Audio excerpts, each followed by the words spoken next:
Hello, everyone. My name is Amy Levengood. I'm a middle school language arts teacher in Metro Atlanta.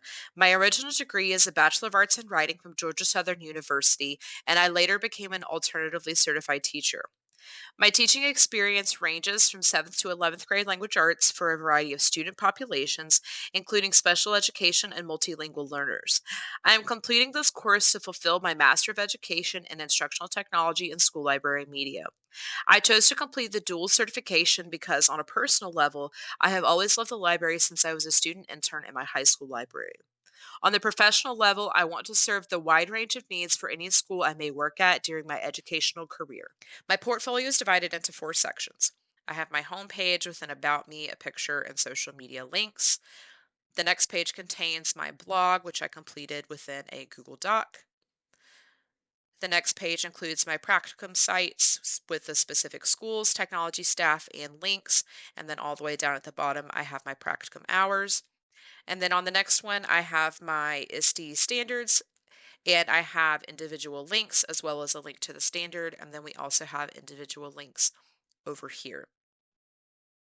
Since I already completed the school library practicum portfolio back in the spring, I chose to keep the style and color palette so I didn't have to completely recreate the site. This video provides evidence of how I have met all the requirements to successfully complete my coursework for the FRIT 7739 practicum primarily through three components: Adobe Express, technology tool and staff development presentations, and course design. At the beginning of the school year, I became an Adobe Creative Educator District Leader at the recommendation of many media specialist friends. Joining this program allowed me to participate in professional development, learn about new technology features, and gain experience in coaching teachers through the platform. Because I saw a need for school approved technology tools that students could use in addition to teachers, I chose to use Adobe Express as my technology project for the practicum. Through this professional development session, teachers were able to successfully edit a project I provided, much like they would do with their own students in the classroom. The artifacts include my presentation slide deck, which was made with Adobe Express, and teacher examples, including my own model. Not only have I used Adobe Express as a networking and learning opportunity for myself, I also provided support to teachers so they can ultimately use it within their classroom.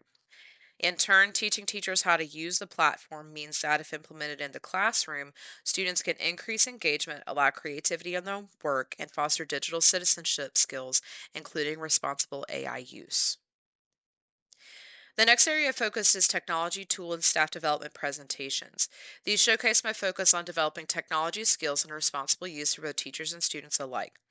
The ethical use of information video focuses on breaking down the Georgia standards for teachers, comparing those to the ISTE teacher standards, and analyzing how information in an ethical way falls under most components of our day to day work.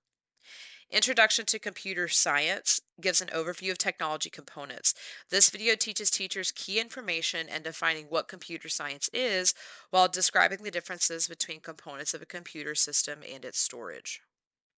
My online staff development presentation for Brisk Teaching provided teachers a way to learn asynchronously through guided tutorials. Was also a way for teachers to learn how AI can benefit them, often making their own work easier. The Magic School AI presentation demonstrates my ability to advocate for helpful technology tools. Similar to Brisk, this was simply another AI technology tool that teachers could integrate into their lessons or feedback, freeing up time they may not have otherwise had. Each of these presentations required a great deal of time and planning. It often took many brainstorming sessions, receiving feedback from others, and even more planning in order to be successful. Creating meaningful and effective professional development may not always be simple, but with time being such a precious commodity for teachers, it is important to be intentional. We as educators need to embrace the change and own the responsibility of teaching students to be responsible users. Students already use AI regularly, but teachers can often be intimidated with learning about and then using it themselves. Through this program, I have learned that we as educators cannot teach how to be responsible, knowledgeable users if we are not responsible and knowledgeable ourselves. Finally, with course design, I have included a variety of resources to show the needs of the learning community for students and teachers alike. First, I have included a course design lesson from FRIT 7235 that integrates multiple digital resources into a common ELA lesson on point of view and perspective. This lesson gives students links to resources and graphic organizers while providing additional digital scaffolding for those who may need it. Similarly, I included the video of the FRIT 7235 course design module. This supports students in their research and knowledge creation practices. I have also included the banned books lesson plan from FRIT 7332 to provide an opportunity for students to get access to information and develop their own knowledge on the topic. Each of these lessons include technology resources such as a digital textbook, Jamboard, Google Classroom, vocabulary, news clips, a letter generator from Read Write Think, ReadWorks, BrainPop, and even Nearpod. Each of these course designs show my ability to use a content area standard and integrate components of technology to enhance the lesson over several days. Additionally, it shows my use of technology in a creative and effective way in order to engage students in their focus area of learning. I think overall, I see growth opportunities in integrating technology, leading staff development, and analyzing data to improve teaching. Even though I would say, for the most part, I have helped a lot of teachers learn how to use technology tools. Overall, I would say this is probably one of my weaker areas, partially just because of how my school requires that we plan. Some teachers are also a little bit more hesitant to integrate those digital tools, which is also why I want to have a little bit more experience with leading some staff development. Um, Not only for teachers, but also just kind of teaching them how to use stuff within the classroom that's not just using technology for the sake of using technology. And then another area of weakness that I would say that I have is probably going to be the analyst side.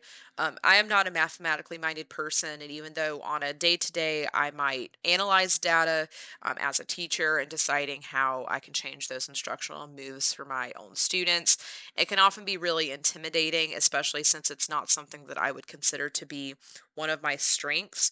So, overall, a few goals that I would say that I have for myself as we, um, close out this program.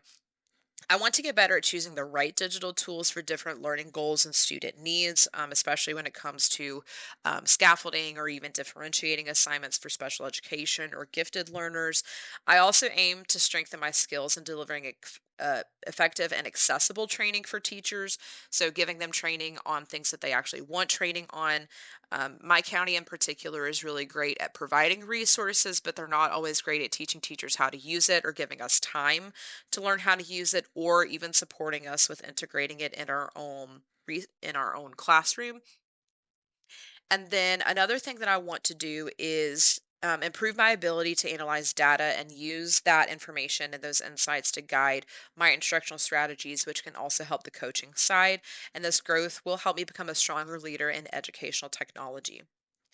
And I think some of the final key takeaways that I have for this program and my experience over the past few years is that technology is everywhere. And realistically, no matter what subject we teach, we owe it to our students to help them become capable modern learners. And in most classroom nowadays, especially with schools that are one to one, technology is a key tool that can bring lessons to life and make them more relevant by learning how to access information, work together, and develop critical digital skills. But using technology isn't just about having the latest devices or using it just because. It's also about teaching students how to research, judge reliable sources, and solve problems effectively. And in the end, technology doesn't replace what we do as teachers with traditional teaching, but it can also enhance what we do, and it can give students access to things that they may not have had otherwise. And through completing this instructional technology program, my goal is for students to leave my classroom not only understanding the content, but also feeling confident and prepared to navigate that digital world. Thank you for greatly for taking the time to review my presentation. The practicum and overall program has nothing been short of a great learning experience, and I can't wait to see how I will further hone these skills in my future professional goals. This program allowed me to further explore and develop my interests within education, literature, and technology.